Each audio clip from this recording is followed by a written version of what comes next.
Today we are celebrating the naming of this home. Since Rancherlo opened 46 years ago, it's been the practice to name our facilities after people who have played a significant role in the life of Rancherlo. That definition certainly applies to our friend and colleague, Harvey Lammer. This home was a first in the history of Rancherlo, as it was not purchased nor built by the ranch, but rather was acquired through a partnership with RES&E Holding Corporation. Our agency truly values its recently developed working relationship with RES&E, as it allows us to focus on the agency's mission, which is to provide a continuum of quality services that are preventative, restorative, and advocates, providing and promoting the well-being of individuals, families, and communities through the elimination of abuse, neglect, addictions, and violence in Saskatchewan and beyond. Our partnership with RES&E has allowed us to divest ourselves of property management responsibilities, like purchasing quality facilities that house our programs, and to focus on our energies, which are our programs and our youth that we work with. I am so pleased that Harvey allowed us to name this group home in honor of the dedicated service and leadership he has provided to Rancherlo over the past 39 years. Yes, I'm not making a mistake, 39 years. Through a lifetime of many accomplishments, Harvey has always held the well-being of children and youth at the center of his heart. Rancherlo first got to know Harvey when he was a social worker with the Ministry of Social Services. Harvey, being one who understood the work of the ranch, had some Rancherlo residents as his clients. He continued to be a strong supporter of the ranch programs when he moved to INAC, which today is referred to as Aboriginal Affairs in Northern Development Canada. In the fall of 1973, Harvey was appointed to the Rancherlo Board of Directors, where he served until 1979. After a 10-year hiatus, and I'm not even going to ask him what he did over those 10 years because I'm sure it had a lot to do with the ranch, Harvey rejoined the Board of Directors, serving another 5-year term, after which he became a member of the Rancherlo Senate. Since 2000, Harvey has continued to be a member of the board, representing the Rancherlo Senate. No other board member has provided service to our agency for this length of time.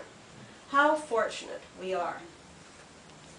As well as overseeing the agency's governance and policy through being his role as the director, Harvey was a founding member of the board's Risk Management Committee, and in 2001, his colleagues chose him as the chair.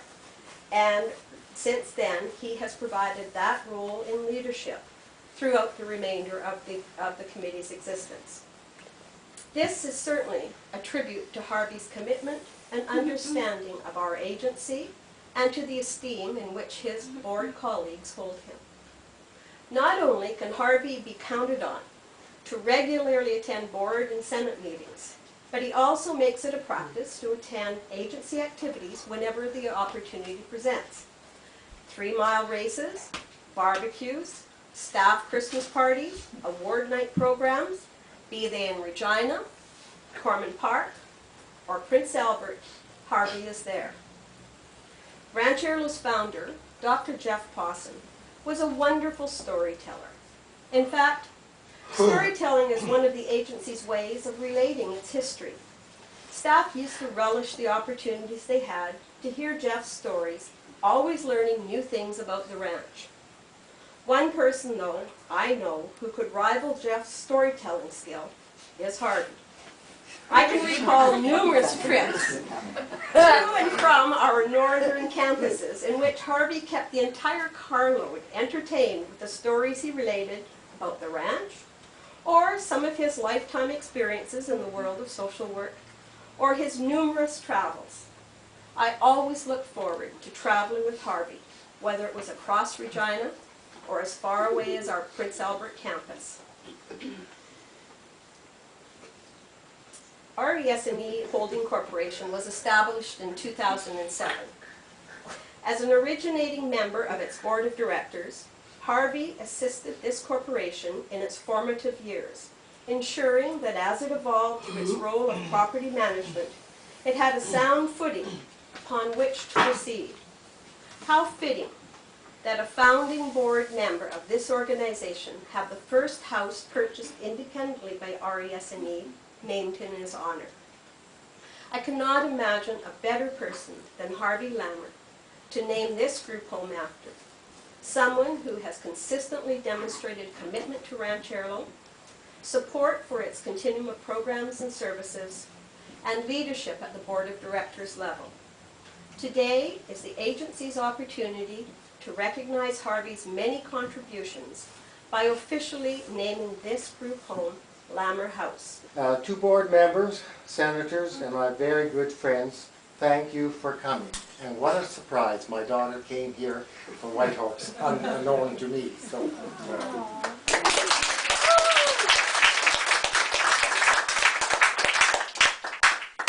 but most of all, thanks to the 5 residents who live here and will show us their place.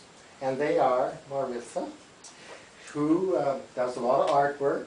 When she comes home after school, she has her snack and then gets on the computer. And you have a lot to teach me if people know me and my computer. And then there's Dallin, who is a shy fellow, and you just might not see him. Then there's Priscilla. Is Priscilla here? No. No. And she is a good dancer, and one thing about her, I'm amazed at her writing skills. She's very good in penmanship. Everybody is nowadays, but it really is something to behold. Morgan? How are you, Morgan? Yeah. And Morgan attends at Campbell Collegiate, and she loves music, and she plays soccer and other sports. So we're very proud of that. Waco. Now here's the fellow, he's going to be one of the tour guides, and he is a drummer, as you can see, and he is the comedian. He is so good at one-liners, so you might be sitting with one of those. So thanks for showing off your home to these many people. When Dr. Marion McIver approached me about the naming of the house, I was pleasantly pleased, awkward, and hesitant to say yes. There are other board members, staff, and community persons who have and still do contribute more time and their expertise to the Ranch Earl Society. Marion assured me that these persons will be recognized in the future. Why me? What have I done? One, I ate more than my fair share of delicious lunches, prepared by the house mothers, and plus many banquets. I sometimes made necessary quorum numbers so that monthly business could carry on. And as Marion mentioned, I've attended many functions. Some of these I hope you will take a look at. Here's our equestrian center in Prince Albert, and there's just many surprises what Ranch Earl does. My history with Ranch Earl goes back before Ranch Earl began. Dr. Jeff Paulson and I both worked for the Provincial Department of Social Services over 46 years ago. The government of the day had closed Embry House, a group home for disturbed youth. Dr. Jeff put together a board of local people and had great ideas to have a different treatment type centers for youth. The first group home opened in July 1966. Now there are 250 youth in group homes in Saskatchewan. My association was varied over the years. First making placements to Ranch Earl, which Marion mentioned, and later representing the Department of Social Indian Affairs, now Department of Aboriginal Affairs. Now I'm appointed on a yearly basis representing the Senate. What? What is the Senate? Former board members are automatically made senators. We meet at least twice a year with management, and they tell us what is happening. We learn about new programs and pass along our sober second thoughts. Our experience comes from many walks of life, and our big reward is, of course, a great dinner. I've been chairperson of the Risk Management Committee, which looks at critical incidents that does arise from time to time, and Marion has mentioned these. And the staff, we look to see if the staff will follow policy and procedures and that we abide by the many regulations and acts that do involve a situation, an agency like this, whether it's health, the criminal code, housing, and staff relations. These are all parts of the risk management that we can review.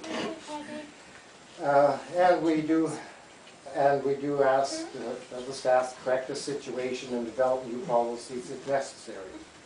On the committee is a staff sergeant from the RCMP, Regina Detachment, staff sergeant from the Regina City Police, and the Dean of the Faculty of Social Work, University of Regina. Staff and board members welcome your questions and comments. This is one beautiful thing about the agency. They are really quite an open agency and welcome questions and comments. For the Ranch Earl Society offers a significant range of services. And Marion once again has stolen my line here. We need to hear that for this. The lot include the list includes apartments for unmarried mothers and children. There's 250 daycare spaces in the city of Regina, and this started out as a daycare for the staff here in Regina. And the demand, of course, for daycare centers is so great that we are able to fill that number of spaces. And I'm sure there's a waiting list. We have a sports equipment library where people can come in and not rent, but just get the equipment, of course, and sign up for it and continue, say, with hockey equipment and then return it. We have the Ranch Earl has outdoor hockey, soccer, and basketball for inner city youth.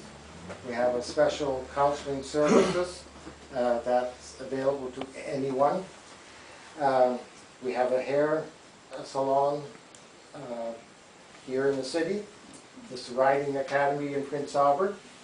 Treatment houses, and this is relatively new, houses for whole families, and foster home programs.